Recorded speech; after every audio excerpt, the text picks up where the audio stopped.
Morning guys, how you doing? Welcome to a very windy and wet Jubilee morning over here in the UK. So here we are, it's a Sunday.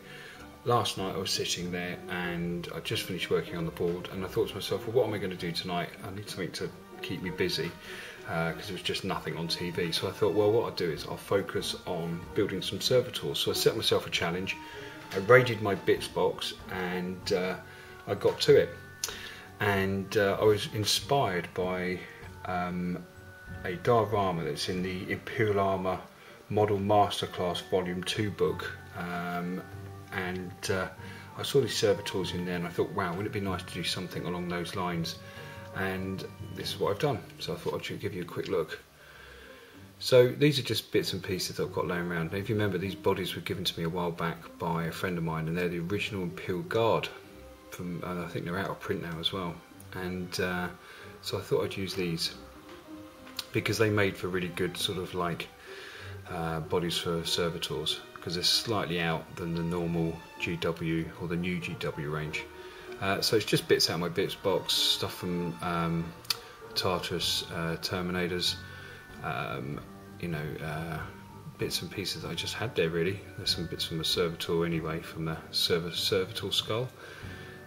And these are Servitor skulls from a Forge World that you got with the Titan, and they've just been sitting there doing nothing for so long, so they were perfect for this. So that was my first attempt.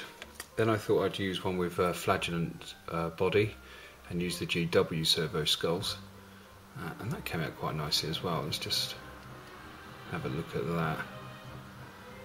That got quite a good look. So I was quite pleased with that one.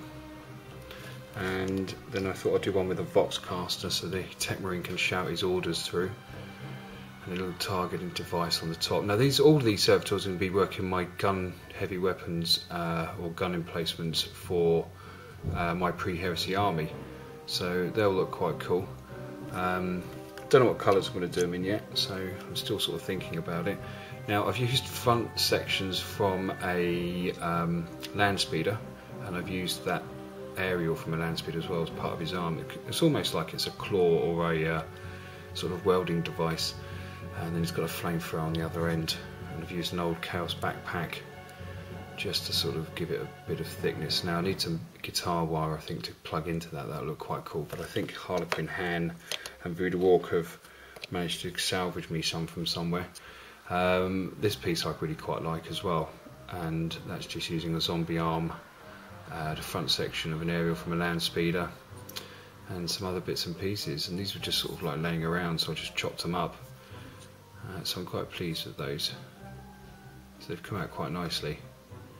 So I plan on making a few more, but you know, for sort of like an hour's worth of work, chopping stuff up and sticking it together, they came out quite nicely. So anyway guys, I will speak to you very soon. Take care of yourselves and see you later.